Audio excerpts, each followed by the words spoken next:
रामकृष्ण हरे.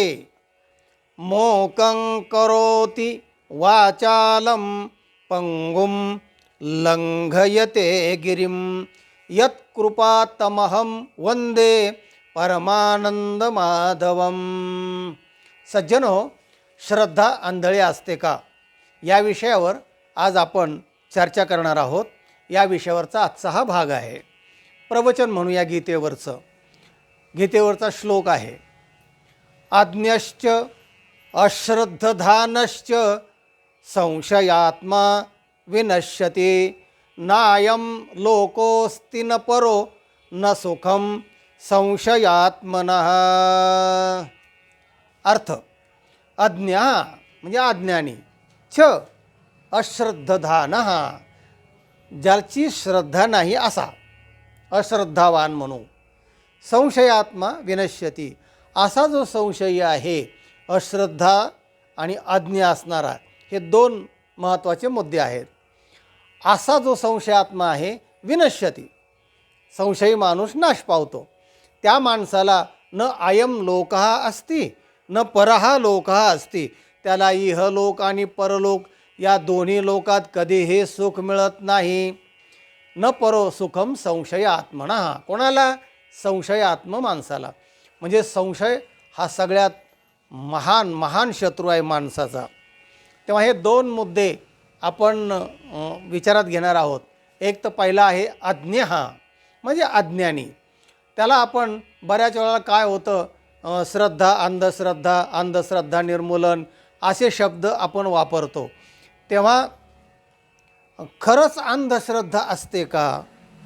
अंधश्रद्धा ही श्रद्धाच नाही आहे. म्हणजे अंधश्रद्धा नाहीच आहे, जी आहे ती श्रद्धा आहे असं माझं मत आहे.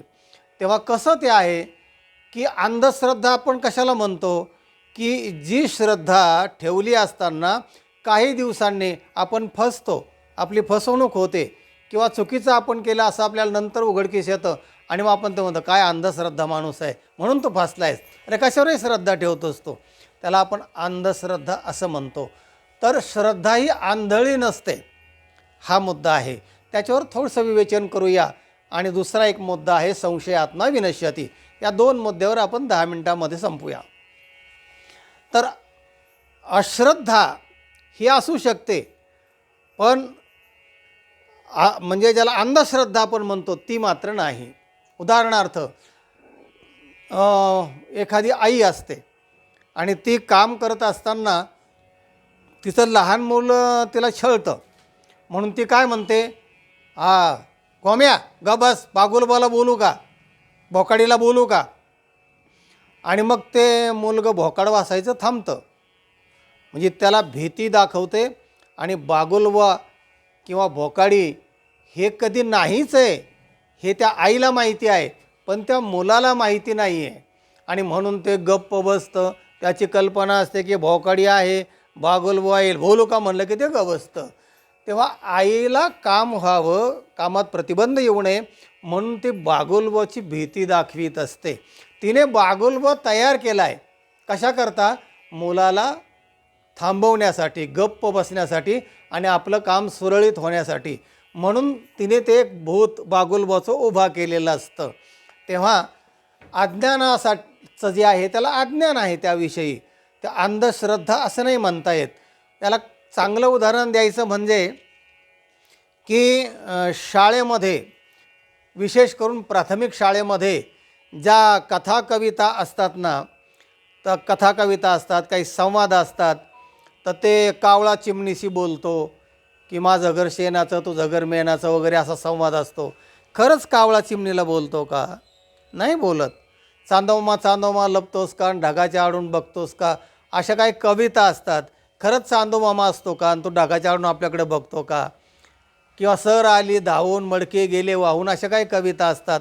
या सगळ्या ज्या कविता असतात किंवा धडे असतात हे काल्पनिक असतात, वास्तव नसतात. कावळा चिमणीशी कधी बोलत नाही. मग हे अवास्तव धडे कोणी निर्माण केलेले असतात? तर हे तज्ज्ञ लोक जे असतात, ज्ञानी लोक, त्यांनी ते अभ्यासक्रमामध्ये ते धडे लिहून घातलेले असतात. त्यांना माहीत नाही का की हे कावळा चिमणीशी बोलत नाही आणि लहान मुलाला जर हे संस्कार झाले तर त्यांच्या अंधश्रद्धा वाढेल किंवा आपण अंधश्रद्धाचं बाळकडू त्यांना पाजतो आहेत असं त्यांना वाटत नाही का? वाटतं ना. ते तज्ज्ञ लोक असतात, पण लहान मुलाचा बुद्ध्यांक पाहून त्यांना त्यांची बुद्धी पुढे हळूहळू नेण्यासाठी हे काऊचिऊच्या गोष्टी सांगाव्या लागतात, चांदोमामाच्या गोष्टी सांगाव्या लागतात, बागोलबाची भीती दाखवून त्यांच्याकडून काम करून घ्यावं लागतं. या सगळ्या गोष्टी तज्ज्ञ माणसाने मुद्दाम होऊन त्या केलेल्या असतात. मग त्याला अंधश्रद्धा म्हणायची का? आणि म्हणायची असली तर का म्हणू नये? पण त्या अंधश्रद्धा नसते, कारण तो बागुलबुवा किंवा तो काऊचिऊ हा 11वीत एकदा मुलगा गेला की तो काऊचिऊच्या गोष्टी नाही ऐकत. त्याला समजतं लगेच की कावळा चिमणीशी कधी बोलत नसतो, तुझं घर शेणाचं आणि माझं घर मेणाचं, असं होत नसतं. चांदोमा ढगाच्या आडून कधी बघत नसतो. किंवा 11वीच्या मुलाला जर तुम्ही असं म्हटलात, हे गप, बागुलबाला बोलू का? तर तो म्हणेल बागुलबाच्या बापाला पण बोलवा, कारण त्याला माहिती आहे की बागुलबा नावाचा प्राणी नाहीच आहे. तेव्हा नसलेल्याची गोष्ट तयार करणं आणि त्याला हळूहळू यालाच शाखाचंद्र न्याय असं शास्त्रामध्ये म्हटलेलं आहे. म्हणजे द्वितीयाची चंद्रकोर दाखवण्यासाठी एका गुरुने शिष्याला सांगितलं, ते बघ द्वितीयेचा चंद्र बघ पहा. तर ते लहान कोर असते, तर त्याला ते दिसे ना. मग तो म्हणला, ते वडाची फांदी आहे ना, फांदी, ती फांदी बघ. हा म्हणला फांदी आहे. हा फांदीच्या टोकावरून आता सरळ पुढे बघ. तर सरळ पुढे बघितलं की ती द्वितीयेचा चंद्र त्याला ती कोर दिसली. आणि दिसल्यानंतर त्याने दर्शन घेतलं आणि गुरुजींना विचारलं, म्हणले मला तुम्ही वडाची फांदी कशाला दाखवली? तो म्हणला, अगोदर तुला त्या वडाच्या फांदीवर बुद्धी स्थिर करण्यासाठी स्थूल वस्तू दाखवली आणि मग तिथून पुढे तुझी नजर गेल्यानंतर तुला सूक्ष्म दिसू शकतं. त्या दृष्टीने वडाची फांदी दाखवण्यामध्ये तात्पर्य नाही, त्याला द्वितीयेची चंद्रकोर दाखवणं तात्पर्य आहे. त्याच्यासाठी वडाची फांदी दाखावी लागते. तेव्हा बालबुद्धीला वृद्ध करण्यासाठी, वाढविण्यासाठी बागुलबुवा काय, काऊचिऊ काय, चांदमामा काय, आणखीन गोष्टी, उपासना काय, सगळ्या गोष्टी या सगळ्या जे निर्माण केल्या, मग धार्मिक विषय असेल, शैक्षणिक असेल का अन्य एखादा विषय असेल, या सगळ्या गोष्टी अंधश्रद्धा नाही, ती श्रद्धेच्या पूर्वीची अवस्था आहे असं सध्या तर धरून चाला. हा एक मुद्दा. आणि दुसरा मुद्दा आहे संशयात्मा विनश्यती. जे संशयी असतात ना, त्या माणसाचा नाश होतो आणि त्याला इह आणि परलोकामध्ये कधीही सुख मिळत नाही. त्याच्यावर एक दृष्टांत पाहूया. एका गावामध्ये, गावाच्या बाहेर भगवान शंकराच्या मंदिरामध्ये एक साधू महाराज राहत होते. आणि त्या साधू महाराजाला एक बाई, भाविक बाई गावातून आपले एक ताक घेऊन त्या मोरव्यामध्ये, एका भांड्यामध्ये ताक घेऊन जायची आणि त्या साधूला ते ताक द्यायची. तर त्याला ते ताक फार आवडायचं आणि तो ते ताक पित असायचा. एकदा अशी गंमत झाली की ती भांड्यामध्ये त्या गाडग्यामध्ये ताक घेऊन जात असताना एक घार सापाला घेऊन चालली होती वरून आकाशातून. सर्प, तिने सर्पाला मारून असा पायात धरून ती चालली होती. तर त्या सर्पाच्या तोंडातलं विष त्या गाडग्यामध्ये जे ताक होतं त्या ताकामध्ये पडलं. आणि हे या बाईला पण माहिती नाही झालं की ते वरून ताक पडलं, ते विष पडलं.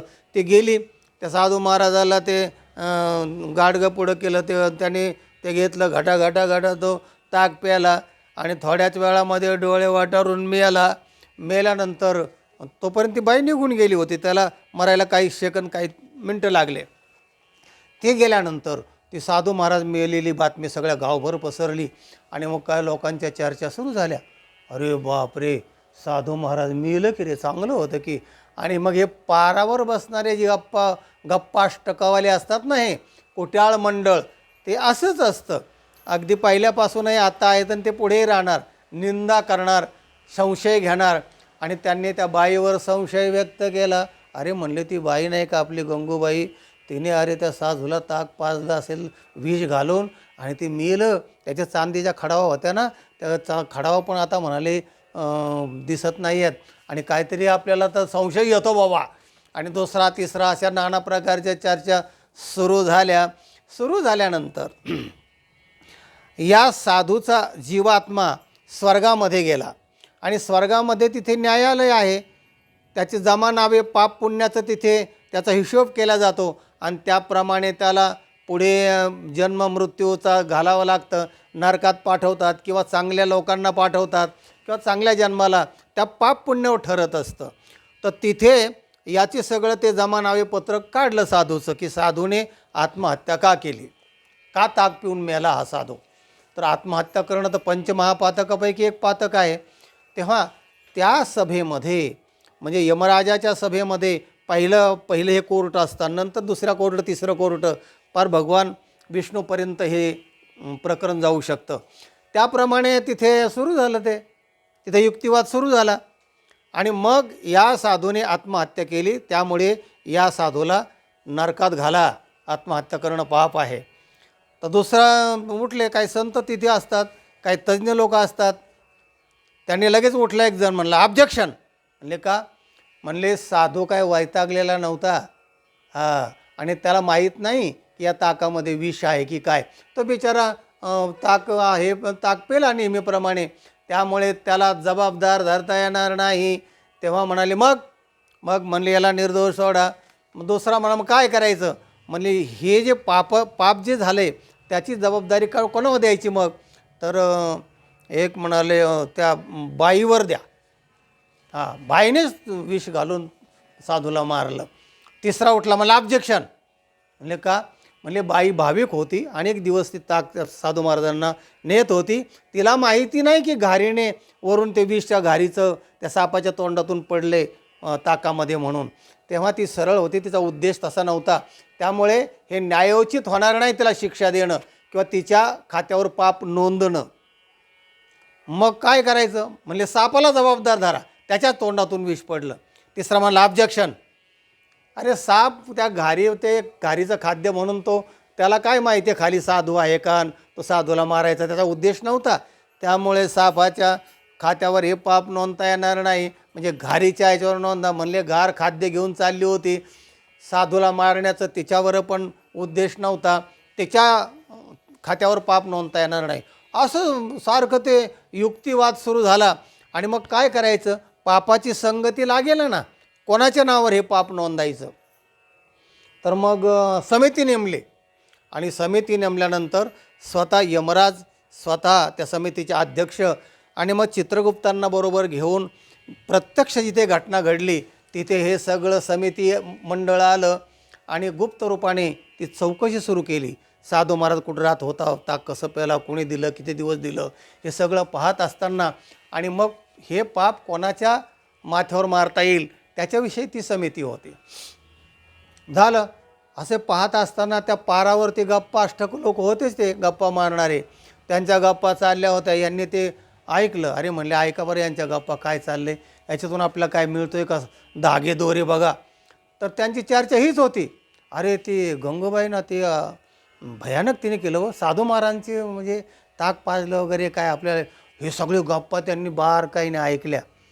आणि यमराजांनी सांगितलं चित्रगुप्तांना यांच्या खात्यावर हे पाप नोंदवा, कारण यांना नीट माहिती नाही आहे आणि हे निंदा करतायत, तेव्हा हेच पापाचे धन्य आहेत. येती आशेषही पापे, येती निंदकापाशी आशेषही पापे, असं ज्ञानेश्वरीमध्ये म्हटलेलं आहे. जे निंदक आहेत ना त्याच्याकडे हे सगळे पाप आपोआप येतात आणि त्यांच्या खात्यावर हे पाप नोंदल्या गेलं. आणि म्हणून संशयात्मा विनश्यती, भगवद्गीता सांगते. संशयाहुनी थोर अनिक नाही पाप घोर, विनाशाशी वाघुर प्राणियासे. माऊली म्हणते संशयाहुनी थोर अनिक नाही पाप घोर, संशयासारखं दुसरं मोठं पाप नाही. विनाशाशी वाघुर प्राणी असे, प्राण्याचा जर विनाश व्हायचा असेल तर तो संशयी माणूस असला की विनाश नक्की ठरलेला आहे. आणि तेच भगवद्गीता सांगते, त्या माणसाला इहलोकात आणि परलोकात कधीही सुख मिळत नाही. आणि म्हणून संशय घेऊ नका. काय काय माणसाला उगी संशय, स्वतःविषयी संशय, बायकोविषयी संशय, मुलाविषयी संशय, स्वैराधैर्याविषयी संशय, असं संशयात्मा बनवू नका, आपला आनंद जाईल. आणि म्हणून संशय घालवा, सत्संगती करा, चांगलं वाचन करा, संशय जाईल. संशय गेला तुका म्हणे देव झाला. हा व्हिडिओ इतरांना पाठवा, लाईक करा आणि ज्यांनी चॅनलला सबस्क्राईब केलं नाही त्यांनी जरूर सबस्क्राईब करा. रामकृष्ण हरी.